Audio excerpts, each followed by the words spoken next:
युवा मनवंतर विद्यमाने चालणाऱ्या या उपक्रमात मी आपल्या सर्वांचं स्वागत करतो।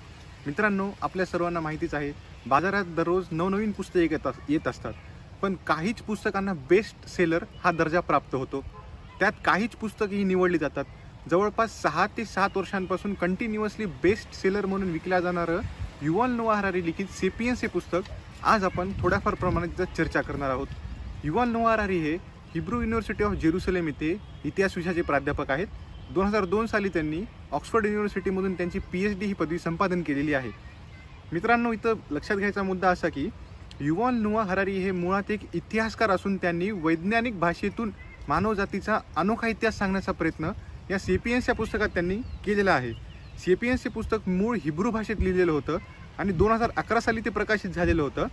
जवळपास 30हून अधिक भाषांमध्ये या सेपियन्स पुस्तकाचं ट्रान्सलेशन झालेलं आहे आणि दर महिन्याला संपूर्ण जगामध्ये जवळपास 1 लाखाहून अधिक प्रकाशित झालेल्या प्रती सेपियन्सच्या विकल्या जातात। सेपियन्स या पुस्तकामध्ये आपण ॲपेपासून होमो सेपियन्सपर्यंत कसे उत्क्रांत होत गेलोत याचा इतिहास युव्हल नोआ हरारींनी या पुस्तकामध्ये आपल्यासाठी मांडून ठेवलेला आहे। आपण पृथ्वीवर आदिसत्ता कशी स्थापन केली, आपल्या भटक्या पूर्वजांनी एकत्र येऊन शहर आणि राज्य कशी स्थापन केली, देव, राजे, मानवी हक्क, न्याय अशा गोष्टींवर आपण कसा विश्वास ठेवायला लागलो, येणाऱ्या सहस्त्रकांमध्ये आपलं जग कसं असेल, अशा गोष्टींची रचना युव्हल नोआ हरारींनी या पुस्तकामध्ये अतिशय काल्पनिक आणि चांगल्या पद्धतीने आपल्यासाठी मांडून ठेवलेली आहे। होमो सेपियन्स, त्याचप्रमाणे होमो डेअस आणि 21 लेसन्स फॉर 21st सेंचुरी या पुस्तकांचे देखील युव्हल नोआ हरारी हे लेखक आहेत। ही पुस्तकं सुद्धा बेस्ट सेलर म्हणून लागलेली आहेत। पुस्तकाबद्दलची महत्त्वाची गोष्ट म्हणजे बिल गेट्स, मार्क झुकरबर्ग आणि बराक ओबामा यांच्यासारख्या व्यक्तिरेखांनी सुद्धा हे पुस्तक सर्वसामान्यांनी एकदा तरी वाचलं पाहिजे असं सांगितलं आहे। मित्रांनो, आपल्या सर्वांना सहजच प्रश्न पडलेला असणार की एवढ्या मोठ्या पृथ्वीतलावर आपण आदिसत्ता कशी गाजवतो? तर कल्पित वास्तव मांडणे, कल्पित वास्तवात जगणे आणि कल्पित वास्तवांमध्ये एकत्रितपणे मोठ्या संख्येने विश्वास ठेवणे या गोष्टी होमो सेपियन्सनी प्राप्त केल्या। त्यामुळे एकाच वेळी आपण या संपूर्ण पृथ्वी तलावर आदिसत्ता गाजू शकतो। आपल्याप्रमाणेच 2.5 दशलक्ष वर्षांपूर्वी मानवजातीच्या अनेक प्रजाती अस्तित्वात होत्या। शास्त्रज्ञांच्या म्हणण्यानुसार होमो सेपियन्सनी या प्रजातींसोबत संभोग करून होमो सेपियन्सची प्रजाती पुढे वाढवली असावी किंवा होमो सेपियन्सनी त्या प्रजातींना नष्ट केलं असावं। त्यामुळं या प्रजाती आज आपल्या जगातून विलुप्त झालेल्या आहेत। होमो सेपियन्सला अग्नीचा शोध लागला। अग्नीचा शोध लागल्यामुळे ते अन्न भाजून खायला सुरुवात त्यांनी केली। आधीच्या होमो सेपियन्सचे स्ट्रक्चर असं होतं की त्यांचे समोर आलेलं पोट होतं मोठं, त्यांची मोठं दातं होती। भाजून खाण्यास सुरुवात केल्यामुळे त्यांचे जे दात होते ते मोठे दात नाहीसे झाले, त्यांच्या समोर आलेलं पोट नाहीसे झालं। अचानक घडलेल्या जनुकीय बदलांमुळे होमो सेपियन्सला विचार करण्याची क्षमता प्राप्त झाली। बौद्धिकदृष्ट्या ते थोडेसे सक्षम होण्यास सुरुवात झाली। वाढल्यामुळे त्यांच्यामधलं कोऑपरेशन वाढलं। कोऑपरेशन करून ते मोठमोठ्या प्राण्यांची शिकार करू लागले। एकत्रीकरणामुळे त्यांच्या अन्नाच्या गरजा सुद्धा वाढत गेल्या। त्यामुळे सेपियन्सनी मायग्रेशन करण्यास सुरुवात केली। रशिया, युरोप यांसारख्या थंड हवामानांच्या ठिकाणी ते जाऊन राहू लागले। आता आपल्याला असे म्हणता येईल की जसं जसं सेपियन्सनी युरोप गाठला तसं तसं त्यांनी शिकारी मोठ्या प्रमाणात सुरू केली। जंगली जनावरांच्या स्पेसीज त्या युरोप आणि रशिया खंडामध्ये मोठ्या प्रमाणात होत्या, त्या विलुप्त होण्यास सुरू झाल्या। या जनावरांच्या जन्मासाठी आणि वाढीसाठी बराचसा काळ जावा लागायचा। या जाणाऱ्या काळात समजा सेपियन्सनी 1 महिन्याच्या अंतरात एक जरी मोठं जनावर मारून खाल्लं तर ते जवळपास 1 वर्षात 12 मोठे जनावर मारू शकत असत। अशा सेपियन्सच्या अनेक टोळ्या होत्या। त्यांनी सर्वच या जनावरांची संख्या विलुप्तात आणली आणि त्या मोठ्या प्रजाती या नाश पावत गेल्या। रशियानंतर ते अमेरिकेकडे वळले, तसंच त्यांचं स्थलांतर चालू राहिलं। ज्या ज्या ठिकाणी सेपियन्सनी स्थलांतरित केलं त्या ठिकाणच्या जे प्राण्यांच्या स्पेसीज होत्या त्या नामशेष झाल्या। एसीज लोप पावण्याच्या पहिल्या लाटेदरम्यान होमो सेपियन्स सर्वत्र जगभर पसरून गेले। त्यांनी शेती करण्यास सुरुवात केली। मुख्यतः त्यांनी चीन, अमेरिका, आफ्रिका या भागांमध्ये मोठ्या प्रमाणावर पिके पिकवण्यास सुरुवात केली।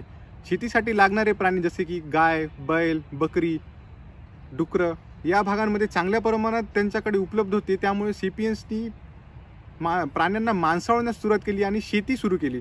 शेतीमुळे एकत्रीकरणाचं प्रमाण वाढलं व सेपियन्स मोठ्या प्रमाणावर एकत्रित येऊन राहू लागले. शेती क्रांती सुरू झाल्यापासून च्या 200 वर्षांपर्यंत सेपियन्स शिकारी आणि भटकंती विसरून गेले. त्यांच्या लोकसंख्या वाढीस सुरुवात झाली. स्थायिक झाल्यामुळे बाळमुलांची संख्या त्यांची वाढत गेली. शेती क्रांतीमुळे सेपियन्स आणखीच पूर्णप्रमाणे सेपियन्स हे शेतीवर डिपेंडंट झाले. शेतीवर डिपेंडंट झाल्यामुळे त्यांना आता जे पिकवलं तेच अन्न त्यांना खायला भाग पडू लागलं. बौद्धात्मक क्रांती काळात असं होतं की सेपियन्स वेगवेगळी प्राण्यांची शिकार करत वेगवेगळे वनस्पती खात, त्यामुळे त्यांच्यामध्ये जीवनसत्व विटॅमिन्सचं प्रमाण भरपूर प्रमाणात असायचं. शेती क्रांतीमुळे झालं असं की त्यांना जे पिकवलं तेवढंच खावं लागू लागलं. त्यामुळे न्यूट्रिशन लेवल ही सेपियन्समधली कमी होत गेली. शेती सुरू झाली त्यामुळे त्यांना हवामानाचा अंदाज घेणं भाग पाडू लागलं. हवामानाने त्यांच्या जीवनावर एक मोठा परिणाम घडून आणलेला होता. स्पेसीज लोप पावण्याच्या पहिल्या लाटेदरम्यान सेपियन्स सर्वत्र जगभर पसरले. त्यांनी शेती करण्यास सुरुवात केली, वेगवेगळी पिके पिकवण्यास सुरुवात केली. मेन म्हणजे त्यांनी प्राण्यांना मांसाळण्यास सुरुवात केली. बकरी, गाय, बैल, डुक्कर असे प्राणी त्यांनी मांसाळले. त्यांची लोकसंख्या वाढत गेली. प्राण्यांना मांसाळल्यामुळे त्यांच्यामध्ये थोड्याफार प्रमाणात रोगराई पसरण्यास सुरुवात झाली. बौद्धात्मक क्रांती काळामध्ये सेपियन्सना आठवड्यातील फक्त 15 ते 16 तास काम करावं लागायचं. एक जनावर जर त्यांनी मारलं तर ते पूर्ण आठवडाभर खात असत. पण लागलेल्या शेतीमुळे त्यांना आता 70 ते 80 तास दर आठवड्याला काम करावं लागू लागलं. ते पूर्णतः शेतीवर डिपेंडंट झाले. हवामानाचा बदल त्यांना लक्षात घ्यावा लागू लागला. हवामानाचा बदल आजपर्यंत त्यांना कधीच सोसावा लागलेला नव्हता, जेवढा की त्यांना शेती सुरू केल्यापासून सोसावा लागू लागला. शेती सुरू केल्यामुळे सेपियन्सना जे पिकवलं तेच त्यांना खावं लागू लागलं. बौद्धात्मक क्रांती काळात सेपियन्स जेव्हा शिकार करून खायचे तेव्हा ते वेगवेगळे प्राणी पक्षी मारून खात, त्यामुळे त्यांना न्यूट्रिशन भरपूर प्रमाणात भेटत. पण आता गहू, तांदूळ, बटाटे असे पीक ते फक्त पिकू लागले, त्यामुळे त्यांना प्रॉपर न्यूट्रिशन तेवढं प्राप्त होत नव्हतं. त्यांना जे पिकवलं तेच खावं लागू लागलं. शेतीवर अशा प्रकारे होमो सेपियन्स पूर्णपणे डिपेंडंट झाले. आता आपण लक्षात घेऊ शकतो की टेन्शन नावाचा आजार त्या काळापासून थोड्याफार प्रमाणात सेपियन्समध्ये कसा उद्भवत गेला. हवामानाचा बदल लक्षात घ्यावा लागू लागला, त्यामुळे कधी सेपियन्सना असं होऊ लागलं की पुरेसं अन्न त्यांना पिकवता येत नसत. पुरेसं अन्न न पिकवल्या गेल्यामुळे अन्नाच्या गरजा त्यांच्या पूर्ण होऊ न लागल्या. त्यामुळे त्यांच्यामध्ये थोडं टेन्शन निर्माण झालं. त्यांच्यातलं एकत्रीकरण वाढल्यामुळे लोकसंख्या वाढल्यामुळे ते पुरेपूर अन्न प्रत्येकाला पुरवू नाही शकू लागले. त्यामुळे सेपियन्स मुळात काय होते तर ते एक शिकारी होते, ही गोष्ट ते विसरत जाऊ लागले. त्या काळी सेपियन्सचे जे ग्रुप्स होते ते छोटे होते. त्यांच्यावर नियंत्रण कंट्रोल करणं हे सेपियन्सना सोपं जात होतं. पण वाढलेल्या शेती क्रांतीमुळे आणि वाढलेल्या लोकसंख्येमुळे सेपियन्सवर कंट्रोल करणं हे थोडं त्यांच्या शक्यतेच्या बाहेर जाऊ लागलं. त्यामुळे त्यांनी कल्पित वास्तव मोठ्या प्रमाणात मांडण्यास सुरुवात केली. कल्पित वास्तव म्हणजे त्यांनी धर्म, पैसा, देव, न्याय, राष्ट्र अशा गोष्टी लोकांना रोमांचक पद्धतीने सांगायला सुरुवात केली. त्यामुळे लोक मोठ्या प्रमाणात या कल्पित वास्तवांमध्ये आकर्षित झाले. या कल्पित वास्तवांमुळे झालं असं की लोक ड्युअल रियालिटीमध्ये जाऊ लागले.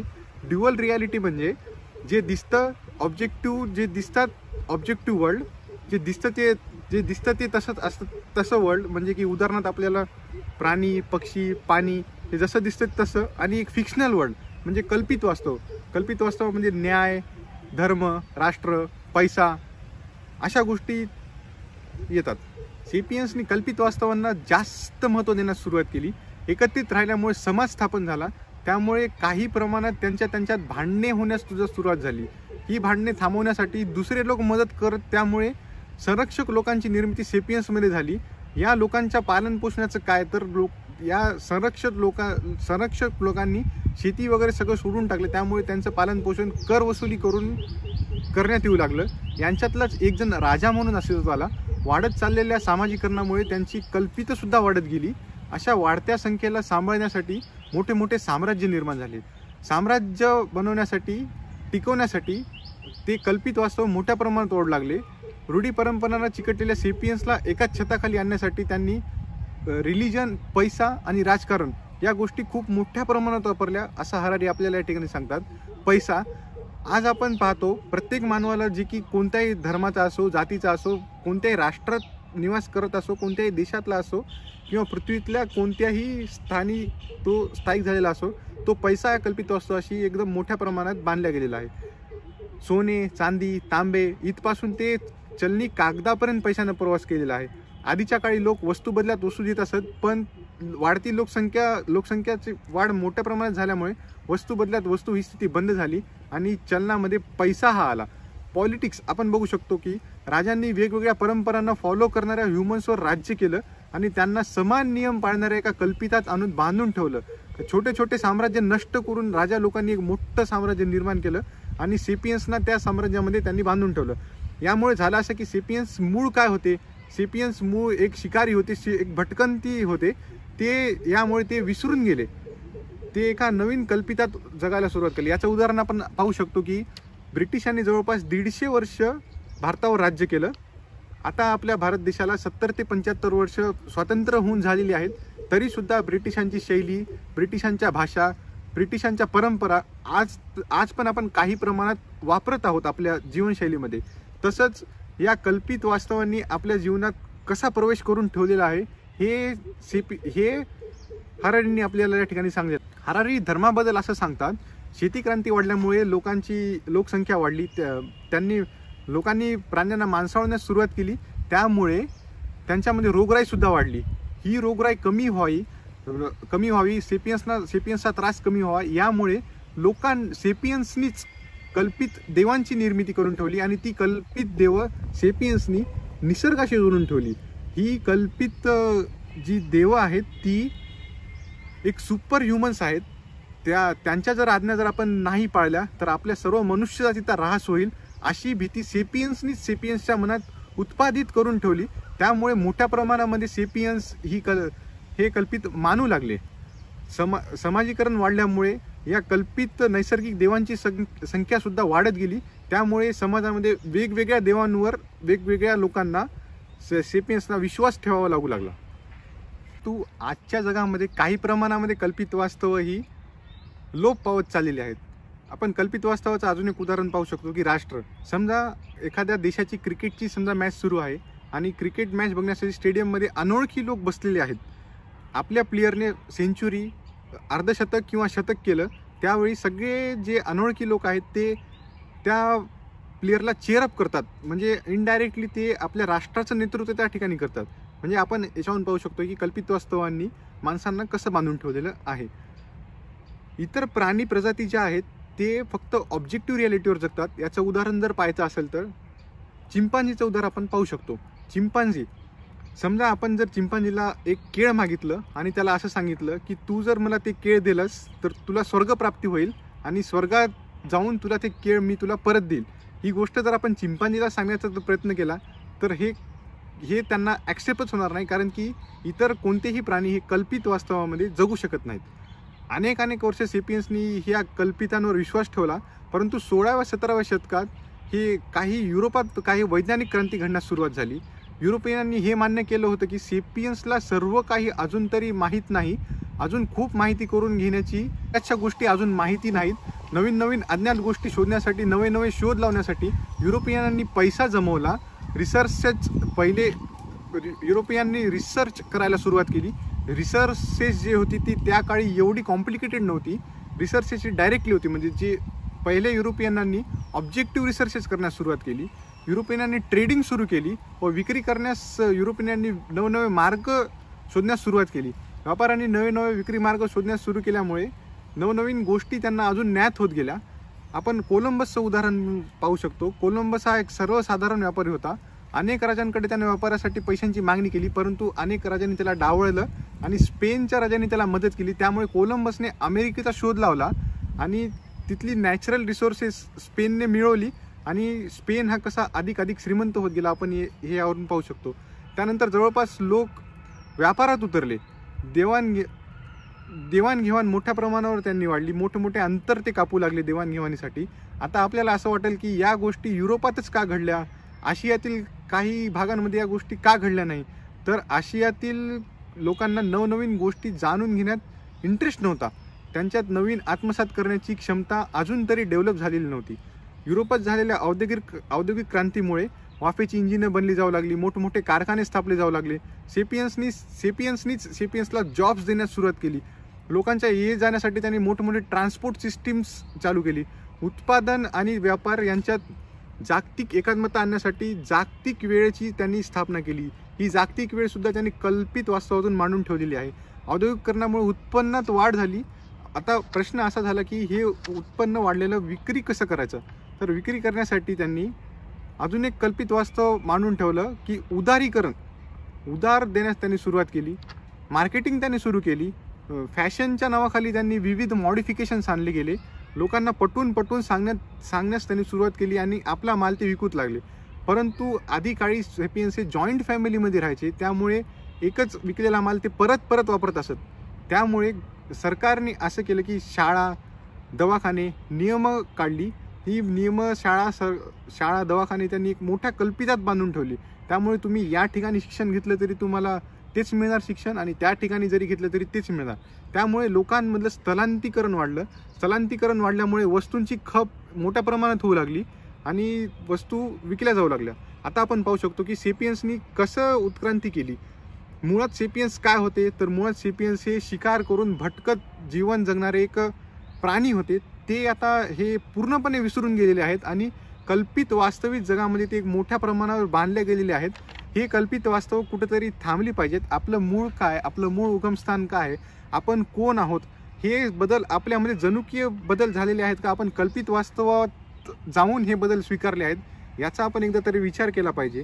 आपली बोधात्मक क्रांती चांगली होती का, शेती आल्यापासून आपण कसे बदलत गेलो ही क्रांती चांगली होती, यावर प्रत्येक सेपियन्सने एकदा तरी विचार केला पाहिजे. या सर्व कल्पित गोष्टी आपल्या जीवनात कशा आल्या, जसं की पैसा, न्याय, नियम, मानवी अधिकार, या गोष्टींचं अस्तित्व आपल्यामध्ये एवढं कसं आलं, या गोष्टींना आपण एवढं महत्त्व आजच्या काळात का देतो, याचा विचार एकदा तरी आपण सर्वांनी केला पाहिजे, असं हरारी आपल्याला या पुस्तकातून सांगू इच्छितात. हरारेंची दुसरी पुस्तकं म्हणजे होमो डेयस आणि 21 लेसन्स फॉर 21st सेंचुरी ही आहेत. होमो डेयस या पुस्तकामध्ये आर्टिफिशियल इंटेलिजन्स आणि जनुकीय तंत्रज्ञान वापरून माणूस कोणत्या पातळीपर्यंत जाऊ शकतो याचा धडा त्यांनी होमो डेयस या पुस्तकामध्ये आपल्याला दिलेला आहे. आणि 21 लेसन्स फॉर 21st सेंचुरीमध्ये त्यांनी 21 धडे आपल्या जीवन जगण्यासाठीचे मांडून ठेवलेले आहेत. तर आपण सर्वांनी एकदा तरी हे पुस्तक वाचून पाहिलं पाहिजे. हे पुस्तक जसं तुम्ही हे पुस्तक पुढं वाचत जाल तसं तुम्हाला नवीन कल्पित गोष्टी ज्ञात होत जातील. आपण मुळात खरंच आज जे आहोत ते पहिले होतोत का, आपल्यातले हे बदल कसे आपल्यात होत गेले याची सर्वांना आपल्याला जाण होईल. हे पुस्तक प्रत्येकाने एकदा तरी हाताळलं पाहिजे. धन्यवाद.